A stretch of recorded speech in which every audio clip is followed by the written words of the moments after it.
नमस्कार, आप देख रहे हैं जन टीवी और मैं आपके साथ आकांक्षा पारिक। खबरों की शुरुआत से पहले एक नजर हेडलाइंस पर। अयोध्या में रामलला को पहनाए गए उत्तराखंड के वस्त्र सीएम धामी ने भेंट की थी। ऐपन कला से बनी पोशाक, मुख्यमंत्री और प्रदेशवासियों ने जताई खुशी।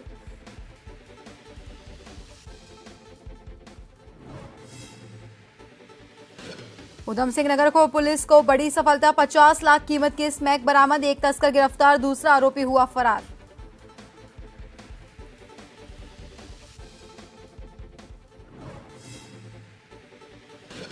रुड़की में दो पक्षों में खूनी संघर्ष, 8 लोग गंभीर रूप से घायल, एक शख्स की मौत। आमखेड़ी गांव में भारी पुलिस बल तैनात।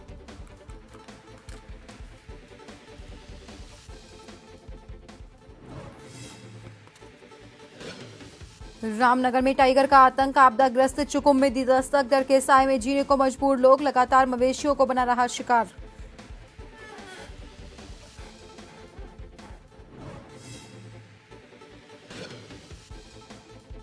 और चंपावत में बंद सड़कों से जनजीवन अस्त व्यस्त, डूंगरा बोहरा क्षेत्र में पैदल मार्ग और रोड 13 दिन से बाधित, घरों में कैद हुए ग्रामीण। बीमार छात्रा को डोली से पहुंचाया गया अस्पताल।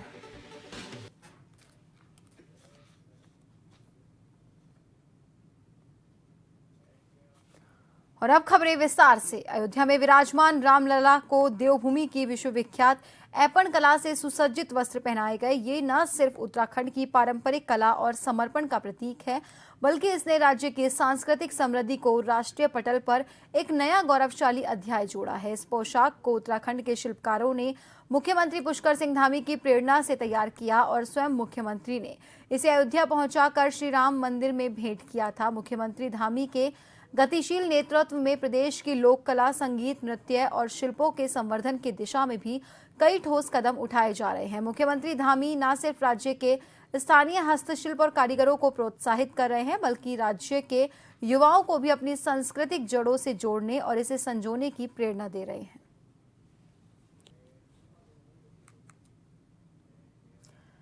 उधम सिंह नगर के किच्छा में चेकिंग के दौरान कोतवाली पुलिस को बड़ी सफलता हाथ लगी। किच्छा पुलिस की टीम ने चेकिंग के दौरान यूपी के बरेली निवासी एक नशा तस्कर को करीब 50 लाख कीमत की स्मैक के साथ गिरफ्तार कर लिया। पुलिस द्वारा बरामद की गई स्मैक को देहरादून में सप्लाई किया जाना था। उधम सिंह नगर जनपद में नशे के सौदागरों के खिलाफ पुलिस की कार्रवाई तेज हो गई है और इसी कार्रवाई के दौरान किच्छा पुलिस ने आरोपी के पास से 161 ग्राम स्मैक बरामद की। तस्कर के एक साथी पुलिस को चकमा देकर फरार हो गए।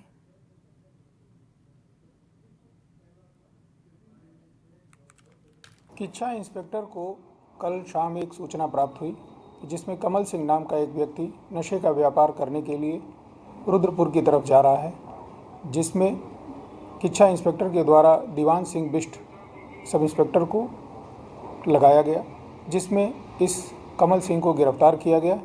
इसके पास से कुल 161 ग्राम स्मैक बरामद हुई, जिसकी अंतर्राष्ट्रीय बाजार में कीमत लगभग 50 लाख है। ये एक बहुत बड़ी खेप है जो उधम सिंह नगर में इस अपराधी के द्वारा ले आया जा रहा था। इसके आपराधिक इतिहास की भी जानकारी ली जा रही है और इसके साथ जो अन्य लोग थे उनकी भी जानकारी ली जा रही है। उधम सिंह नगर पुलिस ने कार्रवाई करते हुए पंतनगर सिडकुल क्षेत्र में मारपीट कर मोबाइल लूटने वाले गिरोह का पर्दाफाश करते हुए एक नाबालिग सहित 4 लुटेरों को गिरफ्तार किया। पुलिस ने 12 मोबाइल बरामद किए। पुलिस ने आरोपियों को न्यायालय में पेश किया। एसपी सिटी मनोज कुमार कत्याल ने खुलासा करते हुए बताया कि सिडकुल क्षेत्र में लोगों से मारपीट कर मोबाइल लूटने की घटनाएं हो रही है। इसके साथ ही 15 सितंबर को दिनेशपुर क्षेत्र निवासी रंजीत राय ने पुलिस को तहरीर दी थी, जिसमें 3-4 लोगों ने उससे चाकू की नोक पर मोबाइल और पर्स लूट लिया। एसपी सिटी ने बताया कि घटनाओं को रोकथाम के लिए एसएसपी के निर्देश पर पुलिस टीम का गठन किया गया। टीम में चौकी प्रभारी सिडकुल प्रदीप कुमार ने 50 से ज्यादा सीसीटीवी कैमरास खंगाले और 100 से ज्यादा संदिग्धों से पूछताछ की। उन्होंने बताया कि पूछताछ के दौरान एक नाबालिग सहित 4 को हिरासत में लिया गया। चारों के पास से 12 मोबाइल और चाकू बरामद किए गए।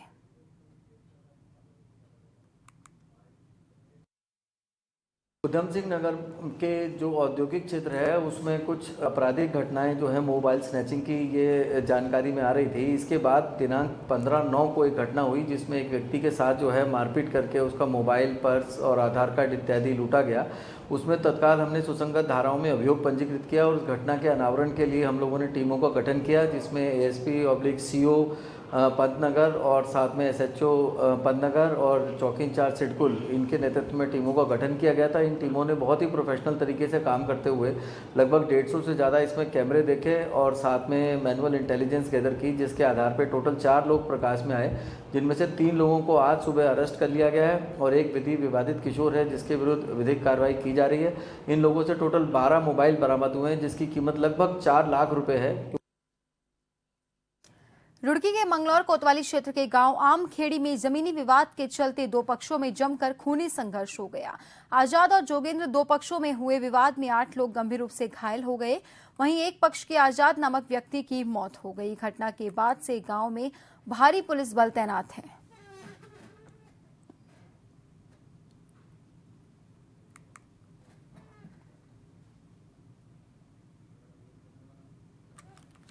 बता दें कि खबर रुड़की से है, जहां पर आमखेड़ी में जमीनी विवाद के चलते 2 पक्षों में जमकर खूनी संघर्ष हो गया।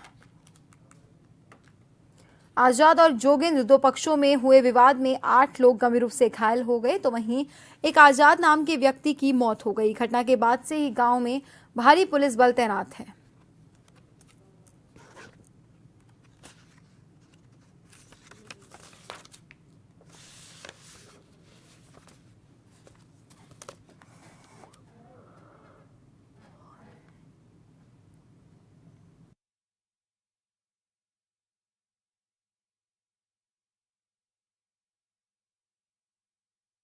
घटनाक्रम के बाद से ही गांव भर में पुलिस तैनात हो गई है। बीते दिनों आपदा ने लोहाघाट ब्लॉक के सीमांत डूंगरा बोहरा क्षेत्र में भारी तबाही मचाई। गांव की सड़क और पैदल रास्ते सब आपदा की भेंट चढ़ चुके हैं। आपदा के 13 दिन बाद भी सड़क और पैदल रास्ते सुचारू नहीं हो पाए हैं, जिसकी वजह से ग्रामीण घरों में कैद हैं। क्षेत्र के सामाजिक कार्यकर्ता ईश्वर राम ने बताया कि गांव की 18 वर्षीय छात्रा कुमारी जान की पुत्री मोहन सिंह की मंगलवार को अचानक से तबीयत खराब हो गई। ज्यादा तबीयत बिगड़ने पर गांव के युवाओं ने डोली और पीठ पर लाद कर टूटे फूटे पैदल रास्ते से रोसाल तक पहुंचाया। युवाओं को इस जानलेवा यात्रा में 4 घंटे लगे। इस दौरान युवाओं के साथ बड़ी दुर्घटना भी हो सकती थी।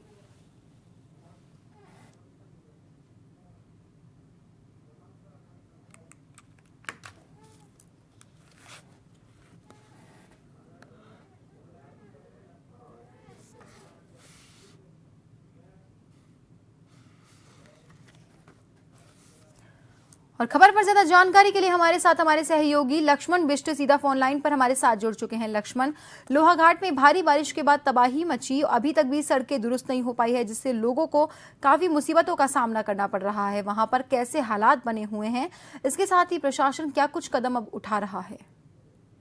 ये आकांक्षा मैं बताना चाहूंगा, जो बीते दिनों जो यहाँ बादल फटने से जो लोहाघाट ब्लॉक है उसके सीमांत क्षेत्र में जो भारी तबाही मची थी, तो वहाँ जो डुमरापुरा क्षेत्र है अभी तक आपदा के 13 दिन बीत जाने के बाद न तो वहाँ सड़क खुली है न पैदल रास्ते सही है, जिस कारण ग्रामीण जो अपने घरों में कैद हो चुके हैं। वहीं आज सुबह जो एक छात्रा थी, 18 वर्षीय छात्रा, काफी गंभीर बीमार हो गई, तो ग्रामीण उसको 10 किलोमीटर पैदल चल के अपनी जान खतरे में डालते उसे डोली और अपनी पीठ में बताकर बड़ी मुश्किल से 10 किलोमीटर रोसाल तक लाए, जहाँ से उसको लोहाघाट उप जिला चिकित्सालय में उसका उपचार किया चल रहा है अभी फिलहाल।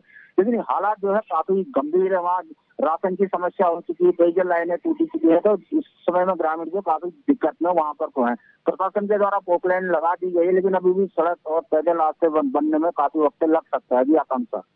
जी बहुत बहुत धन्यवाद लक्ष्मण तमाम जानकारी के लिए। तो बता दें कि बीमार छात्रा को डोली से रोसाल पहुंचाने का मामला सामने आया है, जहां पर गांव की सड़क और पैदल रास्ते अब आपदा की भेंट चढ़ चुके हैं। 13 दिन बीतने के बाद भी रास्ते और सड़क सुचारू रूप से शुरू नहीं हो पाए हैं।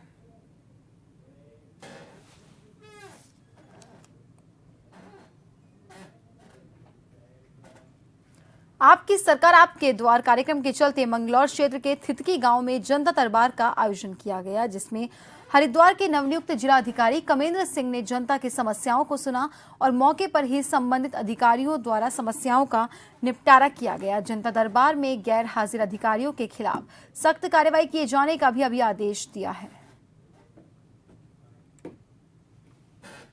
नहीं, सरकार जनता के द्वार कार्यक्रम के अंतर्गत आज पूरा जिला प्रशासन यहाँ पे इस गांव में आया हुआ है, तेतकी गांव में, और यहाँ पर जनता की समस्याओं को सुना गया है। विभिन्न प्रकार की समस्याएं हैं, कुछ अतिक्रमण की समस्याएं हैं, कुछ सड़क की समस्या है, और कुछ लोगों ने बताया है कि उनको जोहड़ जो है वो खोदने की आवश्यकता है, खुदा नहीं हुआ है।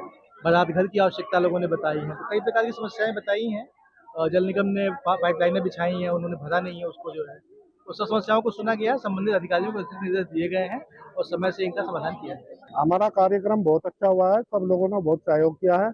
हमारे यहाँ डीएम साहब और ज्वाइंट मजिस्ट्रेट साहब और जो सीओ साहब, बहुत अधिकारी आए हैं। लोगों ने अपनी समस्याएं बताई हैं, सबकी समस्याएं सुनी गई हैं और समाधान का वादा किया गया है। बहुत अच्छा प्रोग्राम हुआ है। सबसे बड़ी समस्या तो गाँव की तालाब की है। कभी हमारे गांव में बीच में एक तालाब हुआ करता था, जो चकबंदी अभिलेख में फिलहाल मौजूद नहीं है। वो तालाब लोगों के द्वारा बंद कर दिया गया है, पानी की निकासी नहीं हो पाती। सबसे बड़ी समस्या तो हमारी यही रही। हरिद्वार जिलाधिकारी कमेंद्र सिंह ने विभिन्न सरकारी कार्यालयों में छापेमारी कर औचक निरीक्षण किया। इस दौरान उन्होंने एआरटीओ कार्यालय, प्रवर्तन प्रशासन और सहायक श्रम आयुक्त कार्यालय का निरीक्षण किया। छापेमारी में अनुपस्थित पाए गए अधिकारियों और कर्मचारियों से स्पष्टीकरण मांगा गया है।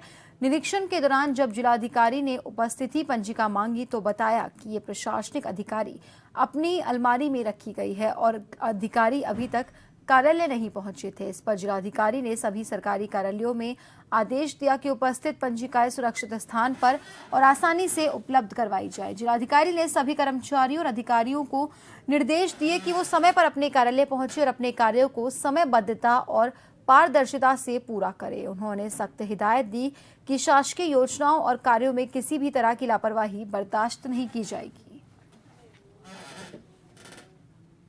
देखिए, मुझे जानकारी मिली थी कि पब्लिक पहले पहुंच जाती है, अधिकारी देर से पहुंचते हैं।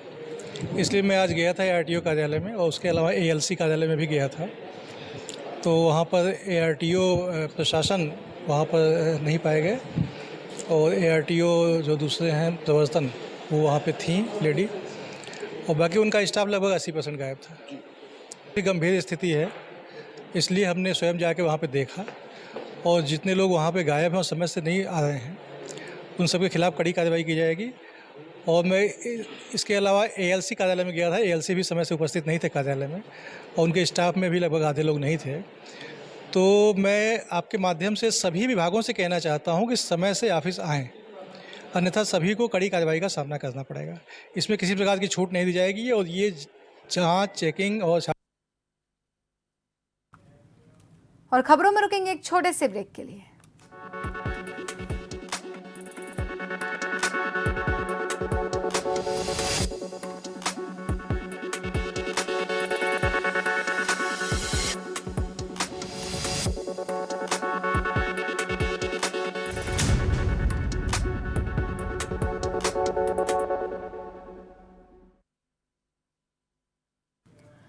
ब्रेक के बाद एक बार फिर से आप सभी का स्वागत है। बढ़ते हैं अगली खबर की ओर। देहरादून में प्रवर समिति की बैठक जारी है। आपको बता दें कि ये बैठक जो है उत्तराखंड नगर निगम अधिनियम संशोधन विधेयक के लिए गठित प्रवर समिति की बैठक है।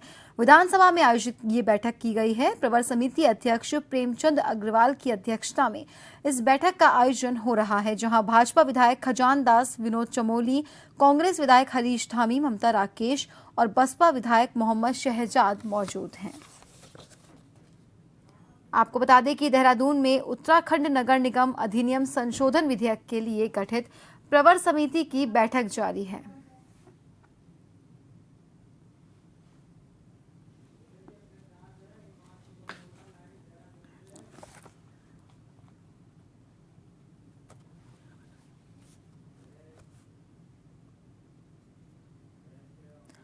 और खबर पर ज्यादा जानकारी के लिए हमारे साथ हमारे सहयोगी हिमांशु बरमोला सीधा हमारे साथ लाइव जुड़ चुके हैं। हिमांशु, विधानसभा में उत्तराखंड नगर निगम अधिनियम संशोधन विधेयक की बैठक हो रही है।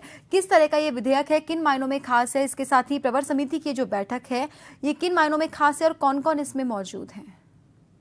और निश्चित रूप से आकांक्षा, आपको बताना चाहता हूं कि उत्तराखंड की इस वक्त की सबसे बड़ी खबर यही है कि उत्तराखंड में इस वक्त प्रवर समिति को लेकर आज दूसरी बैठक हो रही है, क्योंकि विधानसभा सत्र जब भरारी सैंड में हुआ था तो उस दौरान उत्तराखंड नगर निगम अधिनियम संशोधन विधेयक को सरकार ने पारित करवाने की कोशिश की, लेकिन सत्ता पक्ष के साथ साथ विपक्ष के नेताओं ने भी इस पर अपनी आपत्ति दर्ज की थी, जिसके बाद जो है विधानसभा अध्यक्ष ऋतुभूषण खंडूरी ने इसको प्रवर समिति को सौंप दिया। प्रवर समिति को सौंपने के बाद विधानसभा अध्यक्ष ने साफ तौर पर स्पष्ट किया कि प्रवर समिति को 1 माह के भीतर अपनी रिपोर्ट सौंपनी होगी और इस रिपोर्ट में जो ओबीसी आरक्षण को लेकर लागू किए जाने संबंधी जो भी नियम होंगे उसको लेकर दिशा निर्देश दिए जाएंगे। हालांकि प्रवर समिति की आज दूसरी बैठक है। पहली बैठक में कई विधायक मौजूद नहीं रहे। 7 सदस्यीय ये प्रवर समिति है। इसमें प्रेमचंद्र अग्रवाल की अध्यक्षता में, यानी कि जो संसदीय कार्य मंत्री हैं वो इसकी अध्यक्षता कर रहे हैं। इसके साथ ही साथ भाजपा से विनोद चमोली, मुन्ना सिंह चौहान और खजान दास इसमें मौजूद है। और कांग्रेस की अगर बात कर ली जाए तो कांग्रेस से 2 विधायक ममता राकेश और हरीश धामी इसमें मौजूद है। इसके साथ ही साथ बसपा से 1 विधायक मोहम्मद शहजाद इस जो समिति है इसमें मौजूद है। तो कुल मिलाकर ये कहा जा सकता है कि जो उत्तराखंड में लेट लतीफी हो रही है नगर निकाय चुनाव को लेकर, वो प्रवर समिति उसको जल्द से जल्द हल करने की कोशिश करेगी, क्योंकि जो नगर निगम का जो कार्यकाल है वो दिसंबर 2023 में खत्म हो चुका है। हालांकि 3 बार प्रशासकों को यहाँ पर बैठाना पड़ा। इसके साथ ही साथ हाईकोर्ट ने भी सख्त निर्देश दिए हैं कि राज्य में जल्द से जल्द निकाय चुनाव करवाए जाएं।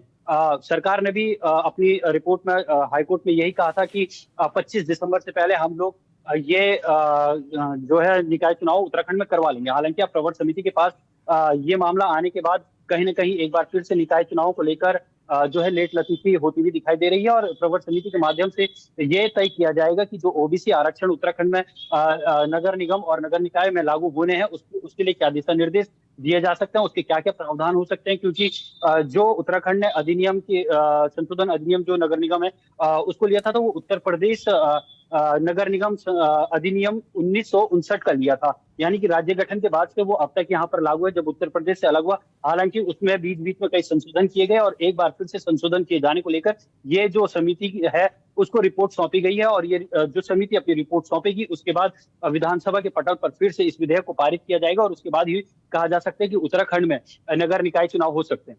जी आकांक्षा। जी बहुत बहुत धन्यवाद हिमांशु, हमसे जुड़ने के लिए और तमाम जानकारी के लिए। तो आप सभी को बता दें कि उत्तराखंड में प्रवर समिति की बैठक विधानसभा में जारी है, जहां पर कई बड़े नेता और मंत्री मौजूद हैं। आपको बता दें कि इस बैठक में निकाय चुनावों को लेकर चर्चा की जा रही है। इसके साथ ही लगातार जो निकाय चुनावों को टाला जा रहा है या उनमें देरी हो रही है, तो ऐसा माना जा रहा है कि इस बैठक के बाद उन पर कोई फैसला जरूर आ सकता है। और इसी के साथ रुक करते हैं हमारी अगली खबर का। रामनगर में बाल विकास परियोजना के तहत नगरपालिका की आंगनवाड़ी कार्यकर्त्री, और आपको बता दें कि नगरपालिका की आंगनवाड़ी कार्यकर्ता शामिल हुए हैं, जहां पर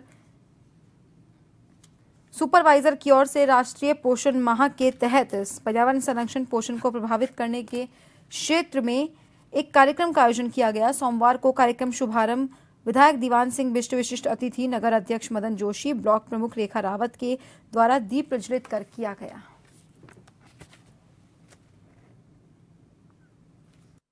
बाल विकास परियोजना के तहत जो राष्ट्रीय पोषण पर्व है, 1 महीने का पूरा कार्यक्रम है और जो सरकार की योजनाएं हैं कुपोषण को दूर भगाने के लिए, तो उसमें बहुत सी जो सरकार की योजना है तो आंगनबाड़ी आशा कार्यकर्ताओं के बीच में उनसे आग्रह किया गया है कि जो उनकी जानकारियां हैं वो नीचे तक पहुंचाएं, जिससे लोगों को अधिक से अधिक लाभ मिले। सरकार की सारी योजनाएं हैं आज जिस प्रकार से पोषण दूर करने के लिए, बेटी बचाओ बेटी पढ़ाओ, उसके बहुत सी योजनाएं, उन योजनाओं का विस्तार करने के लिए ये 1 माह का जो कार्यक्रम है ये सरकार की ओर से चला है। हमारा पोषण माह चलता है 1 सितंबर से 30 सितंबर तक। तो हम पहले पोषण में क्या क्या होता है, क्या क्या खिलाना चाहिए, तो हम पहले घर घर बताते हैं, प्रत्येक केंद्र में करवाते हैं। उसके बाद हम सामूहिक आज हमने यहाँ पर बता रखा है कि कुपोषित बच्चों को क्या खिलाना है, या पोषण में हरी सब्जी खाओ, मोटे अनाज का सेवन करो, ये हमने सारी उनको बताया है, अपने क्षेत्रों में बताया, फिर हमने आज यहाँ पर बताया है। हरिद्वार में वेतन संबंधी और नियमितीकरण की मांग को लेकर धरना दे रहे गुरुकुल कांगड़ी यूनिवर्सिटी के नाराज 3 कर्मचारी टंकी पर चढ़ गए, जिन्हें उतारने के लिए पुलिस और प्रशासन को खासी मशक्कत करनी पड़ी। जानकारी के मुताबिक सफाई कर्मचारियों के धरने को लेकर सामाजिक संगठन सुराज सेवा दल ने समर्थन दिया था, तो वहीं प्रदर्शन कर रहे लोगों ने आरोप लगाया कि वो यूनिवर्सिटी प्रशासन से वार्ता करने गए थे। इस दौरान यूनिवर्सिटी के एक अधिकारी ने उनके साथ अभद्रता की।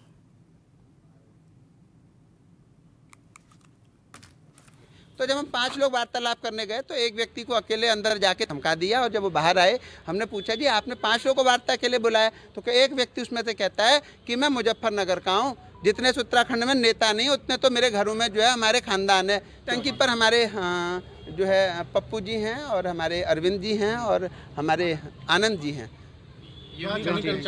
हाँ, ये 2 कर्मचारी, एक स्वराज के कार्यकर्ता हैं। निंदनीय शब्दों का उसने इस्तेमाल किया है। एक तो उस पर वो माफ़ी मांगे सार्वजनिक।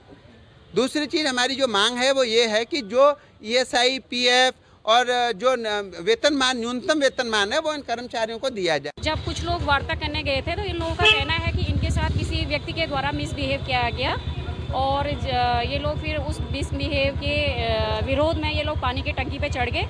तो मेरे द्वारा यहाँ पर आके इन लोगों से वार्ता की गई है, और जो जिन पे इन लोगों के द्वारा एलिगेशन लगाया जा रहा है कि उनके द्वारा इनके साथ मिसबिहेव किया गया है, तो उनके द्वारा अपने व्यवहार पे खेद प्रकट किया गया है, और इस तरह से ये लोग इन्होंने अपना ये टंकी से नीचे उतर गए हैं और सब कुछ शांतिपूर्वक संपन्न हो गया है।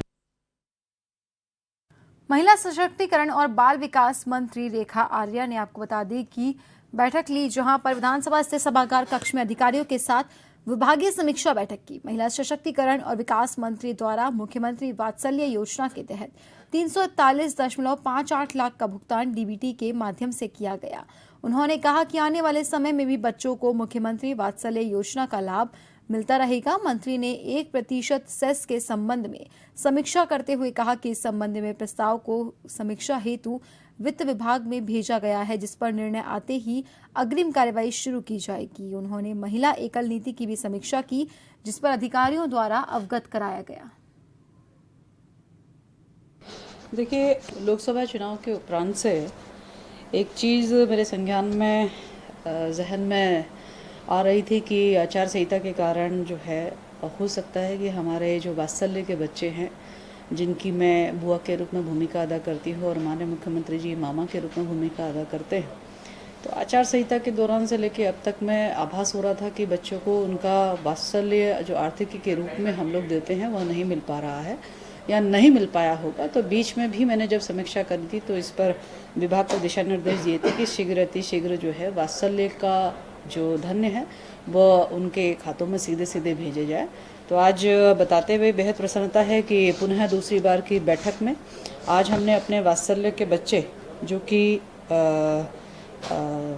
लगभग जो है 5,673 बच्चे, उनको 2 माह का यानी कि आपके जुलाई और अगस्त माह का धनराशि लगभग 3,41,58,000 की धनराशि आज DBT कर दी गई है।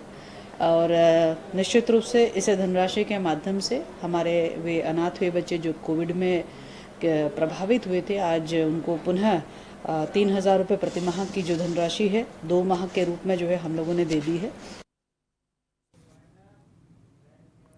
और फिलहाल के लिए बुलेटिन में इतना ही। बने रहिए जन टीवी के साथ। नमस्कार।